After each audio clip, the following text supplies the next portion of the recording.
আমাকেও কয়েকবার জেলে দিল। সর্বশেষ যে মামলাটা দিয়েছে সেটা হলো টেলিভিশন চুরি করার মামলা। জেলে থাকলাম কয়েকবার, সেই বিচার দিতে আসিনি। কোরআনের কথা বলা মানুষগুলোকে একের পর এক গ্রেপ্তার নির্যাতন করা হয়েছে, কারারুদ্ধ করে রাখা হয়েছে। আল্লামা সাঈদীকে 13টি বছর কারাগারে রেখে পৃথিবীর কোনো মুসলিম বিশ্বাস করে না তিনি স্বাভাবিক মৃত্যুবরণ করেছেন। তাকে নির্মমভাবে মেডিসিন প্রয়োগ করে হত্যা করা হয়েছে। এটা মানুষ মনে করে। যদি তা না হবে, যে ডাক্তার চিকিৎসা করেছে সে পলাতক কেন?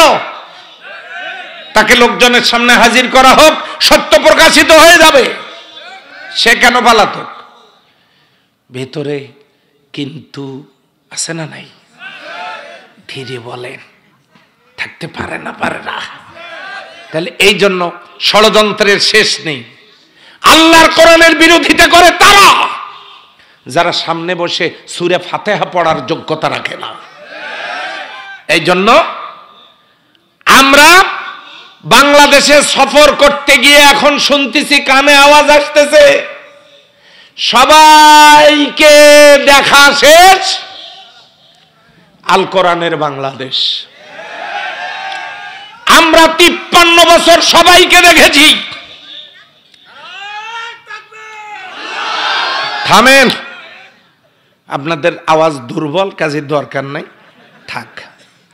আমরা 53 বছর সবাইকে দেখেছি। আমাদের যদি খাবার না থাকে, আল কোরআনের জন্য প্রয়োজনে আমরা রোজা রাখবো। পরনে যদি কাপড় না থাকে, ছেঁড়া কাপড়, তালিযুক্ত কাপড় পরবো। তারপরেও কোন দুর্নীতিবাজকে কোরআন সুন্নাহ চায় না এমন কাউকে তাদের সিঙ্গাড়া খেয়ে, বিস্কিট খেয়ে, চা খেয়ে তাদের মাথায় আর তেল দেব না। কথা বলে দেখে না? কারা কারা রাজি আছেন? 2 হাত তুলে দেখা দেন।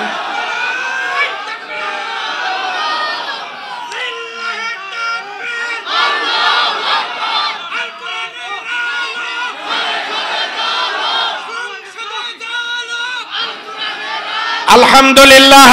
তামাম। এখন আমরা মূল আলোচনার দিকে ফিরে যাব।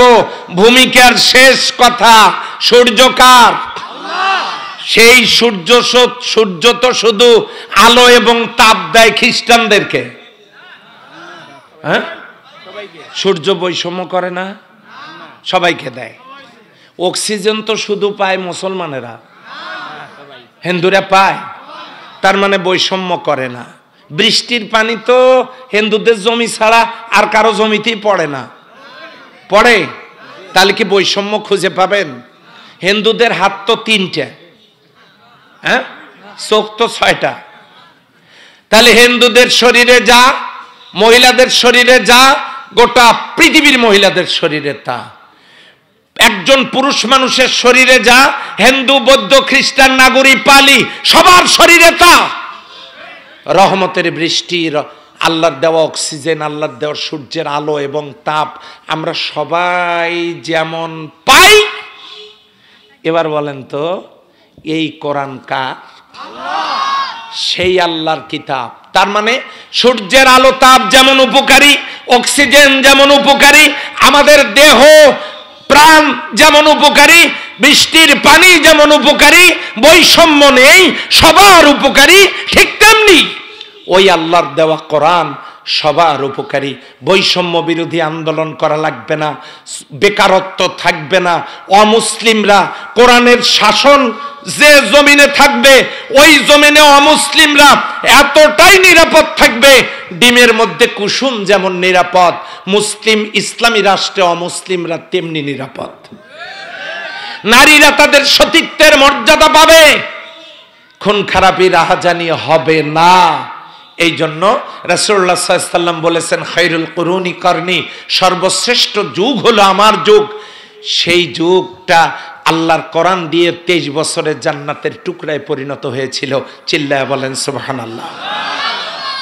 এই কোরআনের সমাজের বাস্তব একটা চিত্র আমি এখন আপনাদেরকে দেখাচ্ছি। আফগানিস্তান, রাশিয়া 20 বছর, আমেরিকা 20 বছর, 20-40 বছর যুদ্ধ করে একটা পাহাড়ি দেশ আফগানিস্তান তামা তামা করে দিয়েছে দেশটাকে। বারুদের গন্ধ ছাড়া সেখানে কিছু নেই। সব লুটপাট করে দুই মহাদেশ রাশিয়া এবং আমেরিকা লুটপাট করে নিয়ে গেছে এই আফগানিস্তান থেকে। এরা যখন চলে গেল, মুসলমানেরা, আফগান মুজাহিদরা তখন আল্লাহর কোরআনের আইন আফগানিস্তানে চালু করলো। আমি তখন চিন্তায় পড়ে গেলাম, এই যে 40 বছরের যুদ্ধ বিধ্বস্ত একটা দেশ, তারা আবার করলো কোরআনের আইন চালু, তাহলে এদের কপালে দুঃখ আছে, আরো বড় দুঃখ। কিন্তু আল্লাহর অশেষ রহমতে কোরআনের আইন চালু করার সাথে সাথে মাত্র 2 মাস পর, আসতে বলেন কয় মাস? এই 2 মাস পর আল্লাহ সুবহানাহু ওয়া তাআলা এই কোরআনের আইনের দ্বারা আফগানিস্তানের মাটির নিচ থেকে পান্নার খনি, পান্না কি জানেন? হীরার চাইতেও দামি এই পান্নার খনি আল্লাহ সুবহানাহু ওয়া তাআলা আফগান মুজাহিদদের হাতের নাগালে দিয়ে দিলেন। বিশ্বাস না হয় নিজে 3G সেটে লিখবেন আফগানিস্তানে পান্নার খনি। এটা যদি লিখতে পারেন নিজের চোখে সেই পান্না আপনারা দেখতে পাবেন।